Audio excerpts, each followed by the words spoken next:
My name is Santos Cortez, and as a young boy I dreamed of being a police officer, and that dream came true. I got to chase down bad guys and protect our city from evil. I was the dad that would always run and play with my children. I was the husband that promised his wife that they would dance through life together. But that all changed when I was hit by a drunk driver. Now, I have a constant reminder of when drinking and driving can take away. If you drink, don't drive. You may change someone's life forever.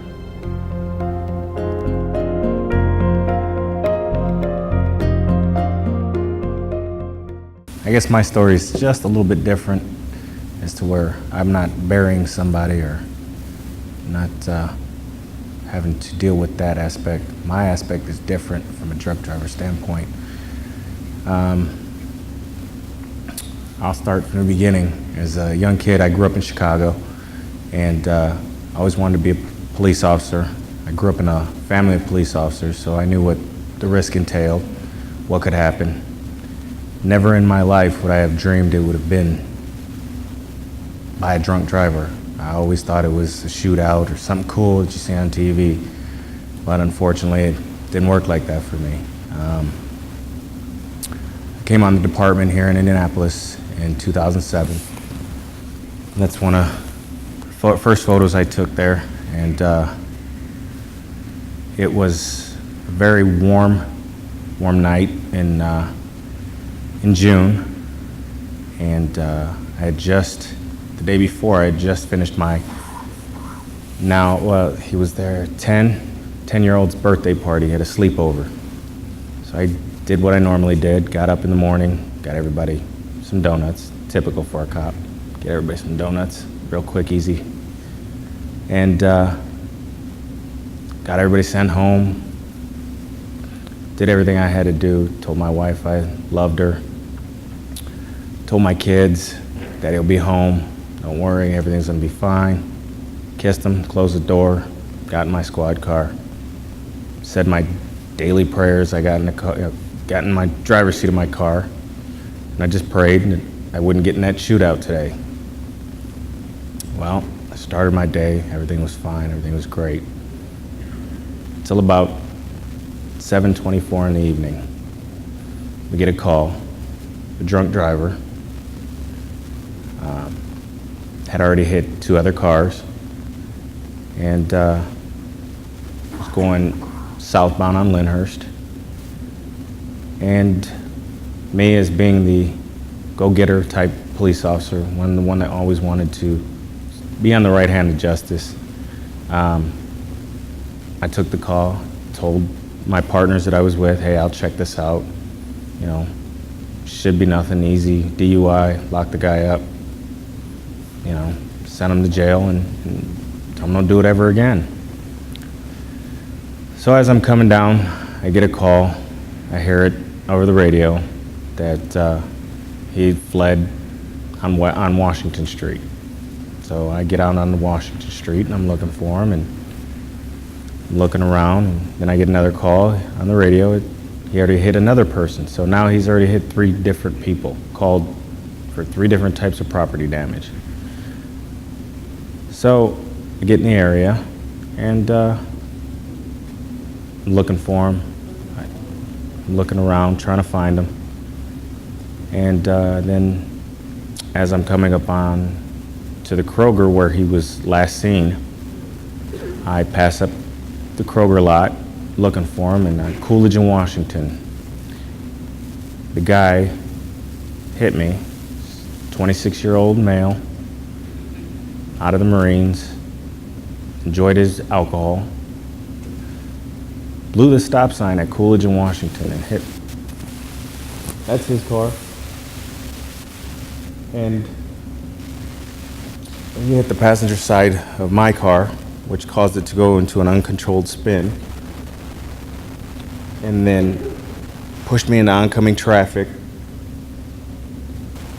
As I was pushed into oncoming traffic, I was then hit head-on by a truck, by a Ford F-250,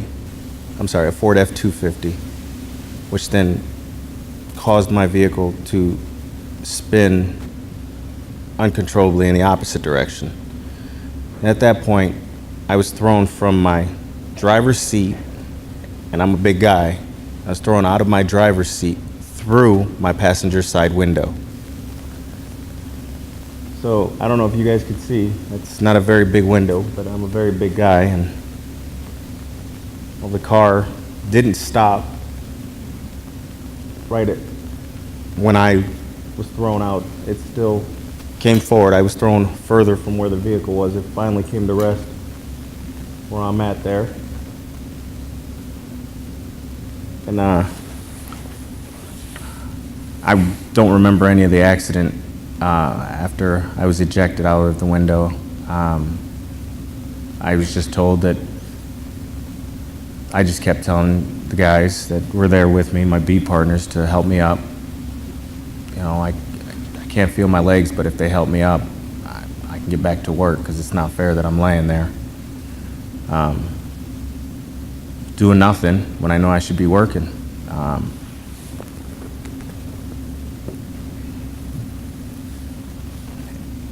It's the worst part about it all is not the fact that I'm paralyzed from the waist down.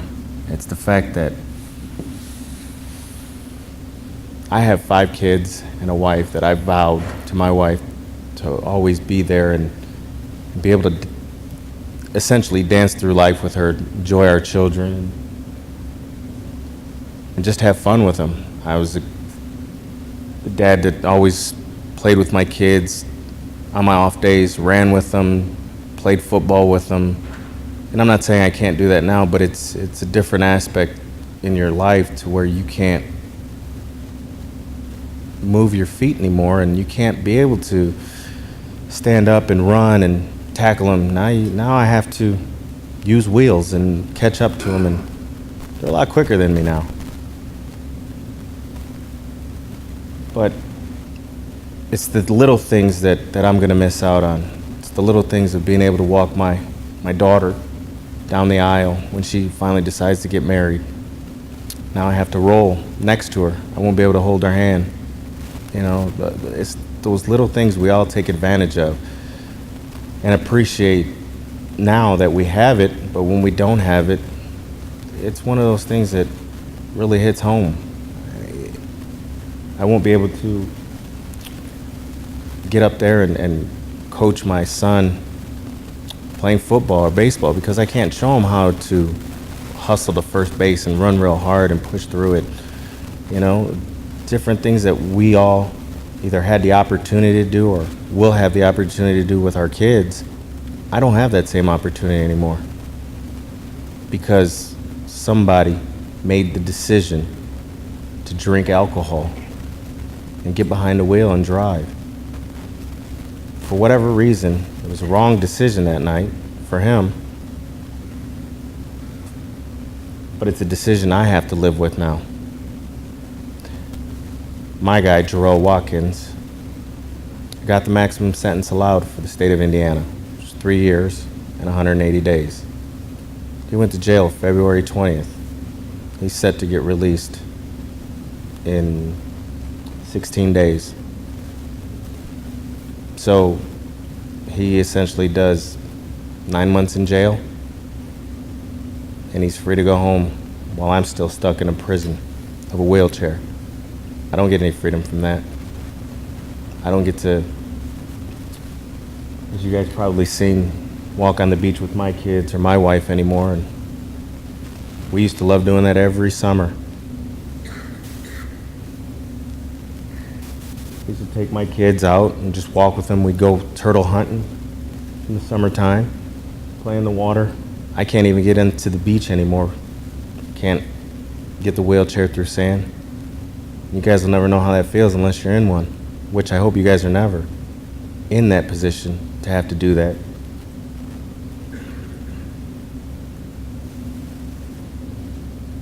You know, I can't enjoy taking my wife out dancing anymore. We used to do that every once in a while, and it was fun. Now, she doesn't get that enjoyment to go out and do that. Actually, she has to do a lot of other different things because what people don't understand, when you're paralyzed from the waist down, a lot of things don't work correctly anymore. A lot of things don't work like they should.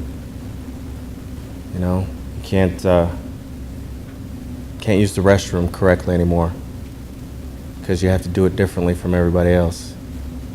It's not wake up in the morning and let me go ahead and take 5 minutes to go ahead and get this done and shower and shave. No, my day starts out with a 3.5-hour ordeal trying to go. You know, those are the little things that nobody will ever understand.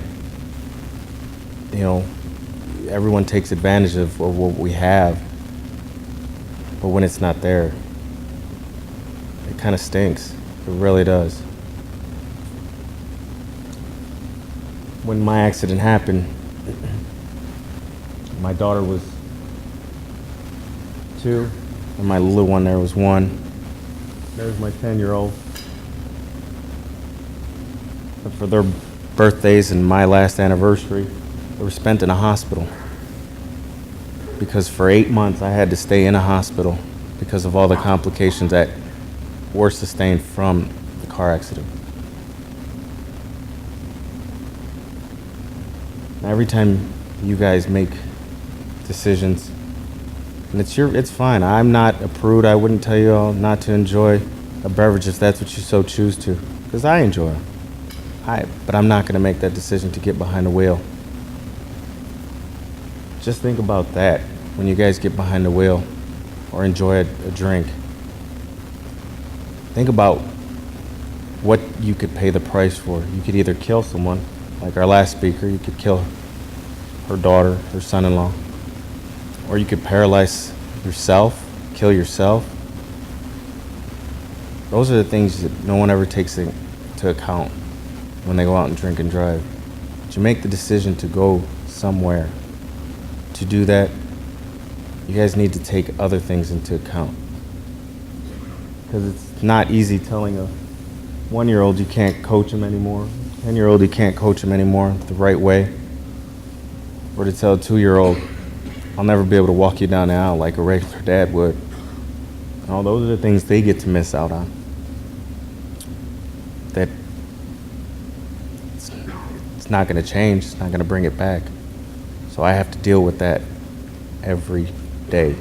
Every day I wake up and I have to look at them and realize that those little things that they should be able to have, and the memories they should be able to have of that, their dad walking, moving around, like all of you people here that still have the ability to do, move around correctly, walk, get up.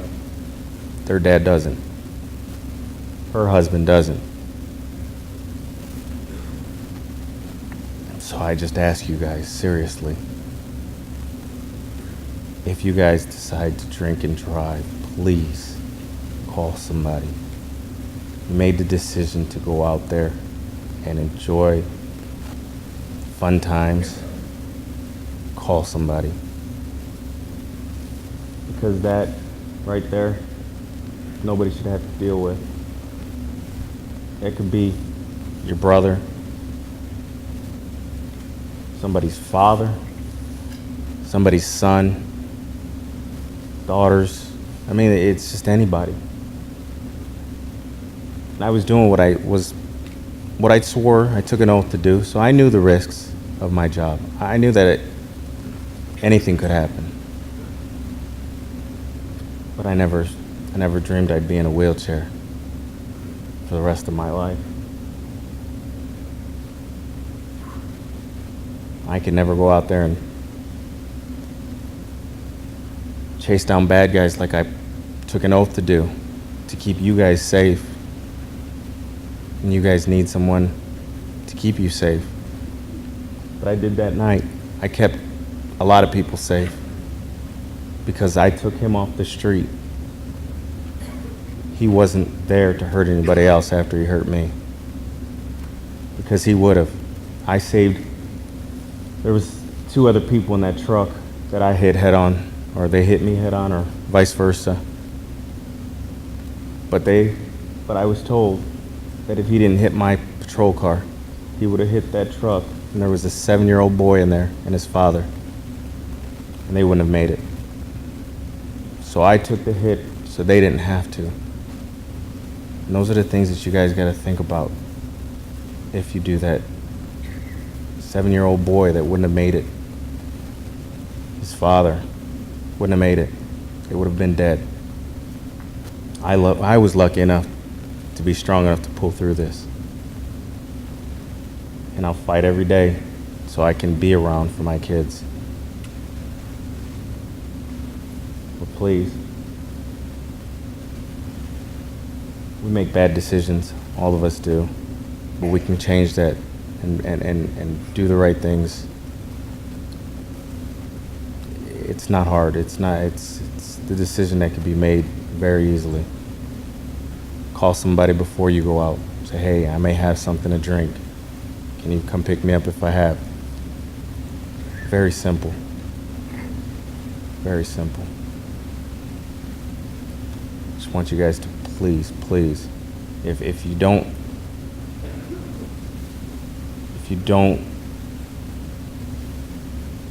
want to believe that this could happen to you, trust me, it can. It can happen in the blink of an eye, split second. Just a wrong turn, a look at a radio, not knowing where you're at. 5 seconds later, you're in the back of somebody's car, in the side of somebody's car. It could hurt kids.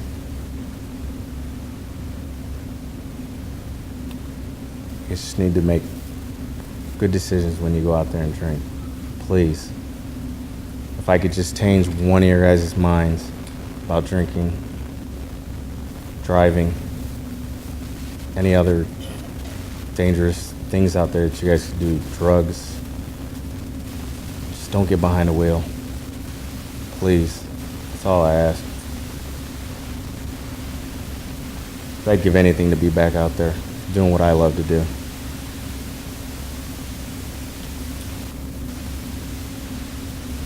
It was my only dream to be a police officer.